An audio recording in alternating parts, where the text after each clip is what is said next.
In the next few weeks, air travel is about to change, and most passengers have no idea what's coming. Airlines have finally had enough. Too many bags, not enough space above the seats, and huge delays because people keep trying to push big bags into storage bins that were already full before half the plane even got on board. So now airlines are cracking down harder than ever. 2026 is officially the year airlines stopped looking the other way and started following their rules exactly as written. Some of these new rules will hit you right at the gate. If you don't know what changed, you could end up paying surprise fees. They could take your bag away from you, and yes, they could even stop you from getting on the plane. But here's the good news. If you understand the new rules, you can get around all of this. And today I'm going to show you exactly how to beat the 2026 carry-on crackdown and avoid every single bag fee they're trying to charge you. Airlines say they didn't change anything. That's only half true. Here's what really changed behind the scenes. Airlines started using digital ID boarding a lot more. This means the system now tracks exactly how many bags each traveler brings. Gate workers don't have to guess anymore who has too many bags. Their screen literally shows them the bag count and tells them you're over the limit. That means you're getting stopped. Most airlines also updated their internal rules in 2026. Every carry-on and every personal item must be looked at during boarding. No more sneaking a backpack with a tote bag on top. No more calling a small sling bag a travel wallet. No more balancing a pillow on top of your suitcase. The computer catches it, gate workers see it, and they make you follow the rules. And here's another big thing. The space above the seats is now officially part of how the FAA measures how fast boarding goes. What does this mean for you? Airlines get in trouble when boarding takes too long, so they're removing anything that slows things down. Too big carry-ons? Gone. Extra personal items? Gone. People trying to shove backpacks into full bins? Gone. 2026 is the strictest year yet, and it's only going to get tougher. But don't worry, I'm about to show you exactly how to beat this system. Most travelers only read the rules on the website. That's a big mistake. Airlines actually use two versions of their bag rules. There's the public rules, what you see on their website, and then there's the enforcement rules, what gate workers actually follow. And these two don't match. Here's what's new in 2026. Most U.S. airlines now allow one carry-on plus one personal item, but they're changing what counts as a personal item. A personal item must fit all the way under the seat. It can't stick up. It can't stick out. It can't have straps hanging forward. And yes, this means your tote bag with a little shape to it is now being measured. Your backpack counts, your laptop bag counts, your fanny pack counts. If they can see it, they count it. Meanwhile, in Europe and Asia, 2026 brought back strict weight limits. 7 kilograms, that's about 15 pounds on many airlines. 10 kilograms, or 22 pounds on others.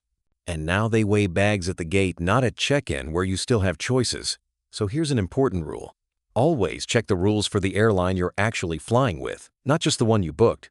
If you fly out with United but come back with Lufthansa, your bag that was totally fine going there might get stopped, weighed, and charged on the way home. Knowing this one thing will save you more money than any packing tip ever will. Most people pick a carry-on based on how it looks. In 2026, that's changed completely. Here's why your bag choice matters more than ever. Digital ID boarding means your carry-on gets photographed as you walk through. If it looks too big, the system tells the gate worker before you even reach them. Hard shell bags look bigger than soft bags, even when they're the exact same size inside. That alone gets thousands of people stopped every day. So here's what actually works in 2026. Use a soft-sided carry-on with rounded edges. Make sure it has flexible compression, no bumps on the outside, no raised pockets, and no handles sticking up. The new computer scanners can spot bulging zippers and automatically mark your bag as overstuffed, which makes them check it by hand. That's why the smartest travelers switch to ultralight, soft-sided bags. These bags don't look too big, even when they are. And that matters more than ever because gate workers don't measure your bag themselves. The system does. And if the system doesn't catch you, you walk right through. Now let's talk about personal items, because 2026 is the year airlines got really strict about them. Here's the trick. You don't need to get a smaller bag, you just need to get a smarter one. The best personal items for 2026 are low profile, soft on all sides, have no hard shape, can squish flat under a seat and look small. Airlines target anything that looks bulky. So here's what to do. Use a roll-top backpack or a bag that can squish flat under the seat. Carry it low on your back when boarding. Don't hold it in your hand because it looks bigger that way. The new enforcement scanners check shape and size. If your personal item looks boxy, it gets caught. If it looks floppy and soft, you walk right past.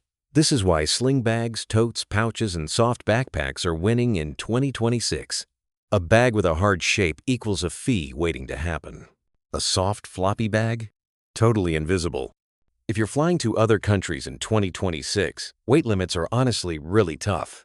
So here's how to beat them. Always pack your heavy stuff in your personal item, not your carry-on. Most airlines weigh the carry-on, but not the personal item. Put these things in your personal item. Your laptop, camera gear, batteries, which have to be here anyway, chargers, power banks, shoes, heavy sweatshirts, and toiletries in small containers. Your carry-on should have clothes, light items, soft layers, things that squish down well. This trick will save you every time. And here's the biggest trick of all. Wear your weight. Security in 2026 doesn't care how many layers you have on. Wear a hoodie. Wear a jacket with big pockets. Wear your heaviest shoes. You can take it all off after you board. You just saved $75. You win. Here's the truth. Gate workers don't check everyone. They check the people who look like trouble. Here's how to avoid being picked out. Walk with confidence. Roll your bag smoothly. Don't juggle your bags around. Don't look down at your bag. Keep your personal item behind your hip. Don't hesitate or stop at the podium. Don't fumble around for your phone. Standing up straight and looking calm means no questions. But hesitation? That's when you hear, "Sir, can you step aside?" And here's the biggest mental trick of all. Board as early as your group allows. Late boarding is when gate workers are most strict. Early boarding? They're relaxed. Bins are still empty. Nobody is stressed. No cracking down. This single trick will prevent 90% of bag fees. Sometimes you get unlucky. Here's how to win when they try to hit you with a fee. Stay calm. Ask this question.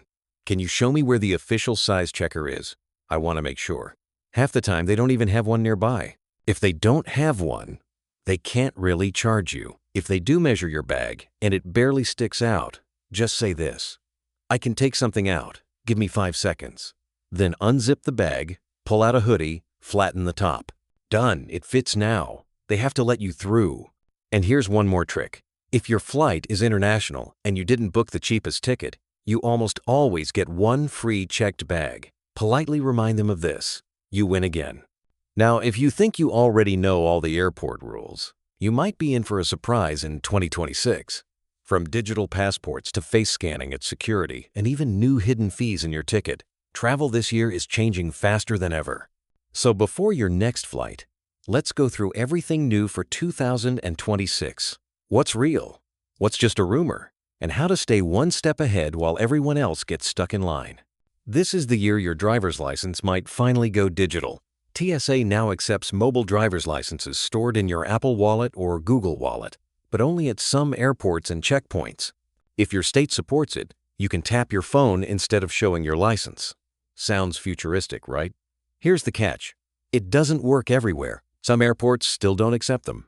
Scanners fail, and TSA agents will send you right back in line if it doesn't scan. Rule number 1. Always bring a physical ID. Even TSA quietly says digital ID is just an optional extra. Also, remember that May 7th, 2025 was the hard deadline for real ID. So if your license doesn't have that little gold star, you'll need your passport to fly inside the country. And speaking of passports, the US is testing the next big thing, the digital travel credential. Soon you'll board flights with just your face and your phone. No paper, no plastic. Some airlines are already trying this out in Atlanta, Dallas, and Los Angeles. So yes, the future of air travel is here. But keep that passport handy because for now, it's still your best backup plan. Let's talk about the rule that refuses to go away. The 3-1-1 liquids rule. Despite all the TikToks claiming it's gone, it's still very real in 2026. You can only bring liquids under 3.4 ounces or 100 milliliters in a clear quart-size bag. Here's what changed. Not the rule, but the technology. Many U.S. airports now use special 3D scanners that can actually see through your bag. Where those scanners exist, you can leave liquids and laptops inside your carry-on. But not every airport has them yet. Chicago O'Hare, Dallas Fort Worth, and Miami International do. Most smaller airports don't. So unless you know for sure your airport has those new scanner lanes, pack like it's still 2010. And this one's big. Airlines are quietly making carry-on rules tighter again. Some are being stricter about size. Others, like Southwest starting in 2026, are changing seat assignments and baggage fees. What this means: weigh and measure your bags or risk paying $75 at the gate. Quick tip: pack your liquids properly for TSA and for your own peace of mind, because the rule's not going anywhere this year.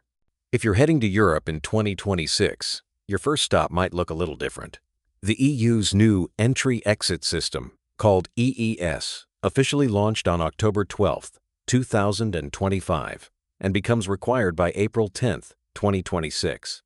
That means every time you enter or leave the Schengen zone, which is most of Europe, your photo and fingerprints will be recorded digitally. No more quick passport stamp and enjoy your stay. Now you'll face a short face and fingerprint scan at an automated gate. For first-timers, expect it to take a few extra minutes. Once you're in the system, it's faster next time. But if you're connecting flights in Europe, build in extra time between arrivals and departures. And here's what's coming next. The ETIAS Travel Authorization, Europe's version of the US ESTA, goes live late 2026. That means US travelers will have to apply online before flying, even for short stays. It's quick and cheap, about €7. But don't forget to do it, or you won't even board your flight. Pro tip: if you're traveling with a spouse or friend, register together on your first EES entry to stay in the same line. 2026 isn't just changing how you fly, it's changing how much you pay. Starting April 1st, 2026, the UK air passenger duty increases again. That means flights leaving the UK, especially in premium cabins, just got pricier. And you'll probably see similar fuel charges creeping into ticket prices worldwide. But here's one piece of good news. The U.S. Department of Transportation passed new refund rules that force airlines to give you automatic refunds when they cancel or seriously delay your flight. No more waiting on hold for 4 hours to beg for your money back. You'll also get refunds if you paid for extras like seat upgrades or Wi-Fi and the airline didn't deliver. Still, keep screenshots of delay times and receipts for anything you buy. The automatic system only works when the information is clear, and missing proof can slow down your refund.